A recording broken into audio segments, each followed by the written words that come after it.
Welcome to Positivity by Choice, achieving positivity by actionable, positive life choices.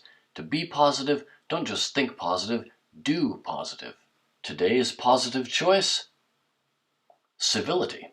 Let's discuss 12 inspiring quotes. Civility, showing regard for others by politeness and courtesy in speech and conduct. On Monday, you heard what I had to say on the subject. Today, let's hear from some different voices. Let's tap into the wisdom of others.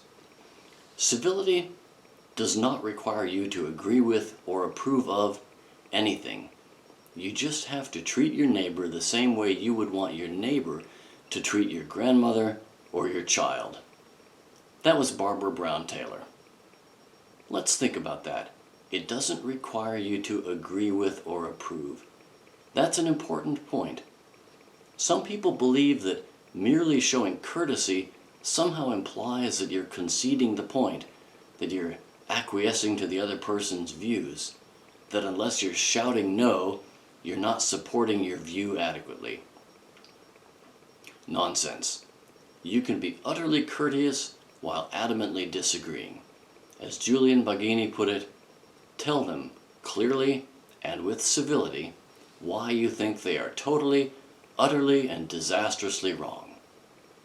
Your goal is to convince, right? Well, have you ever convinced someone by the volume of what you said? Of course not. The only real path to convince is by force of reason. Granted, it doesn't always work, but yelling pretty much never works. Which leads to another point. You should, in advance, accept that they may not be convinced of your position, just as you should accept the converse. Civility is not about dousing strongly held views. It's about making sure that people are willing to respect other perspectives. Jim Leach.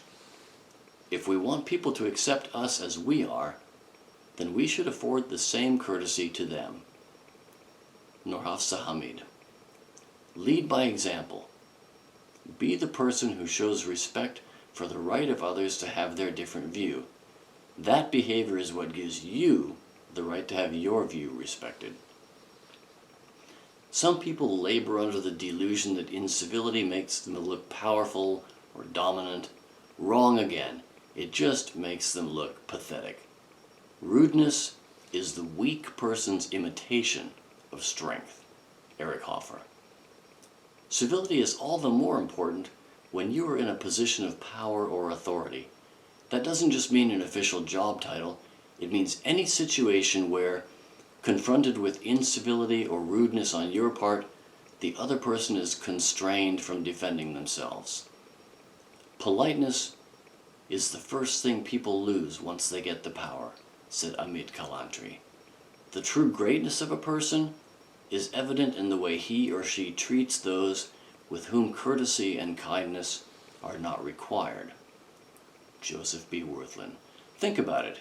If you're crass to the barista at your coffee shop or the sales clerk at the store, you can only get away with it because they can't safely strike back. Yes, you can get away with being a jerk, but that still makes you a jerk.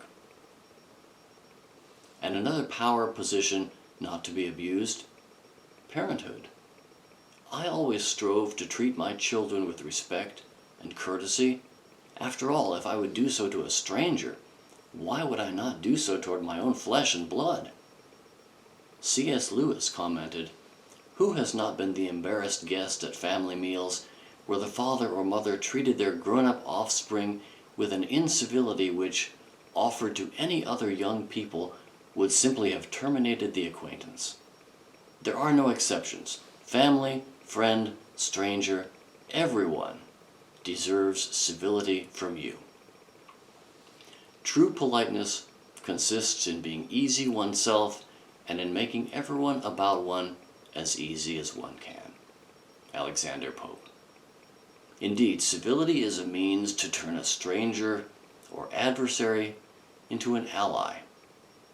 Who sows courtesy reaps friendship. St. Basil. All doors open to courtesy. Thomas Fuller. So today and every day, make the choice to do the right thing. Practice civility toward one another. Admire and emulate ethical behavior wherever you find it. Ted Koppel. We'll finish with 2 easy exercises. Today, greet the barista at your coffee shop and any sales clerks you encounter by name. Tomorrow, smile at everyone you interact with. That's all for now. Thank you so much for tuning in. If you liked what you heard, if you know 2 people who need some positivity today, please share this video with them or share the website or podcast, Positivity by Choice. Let's build a community of people who don't just think positive, but do positive. I'll see you again on Monday when we take up a new positive choice: contentment.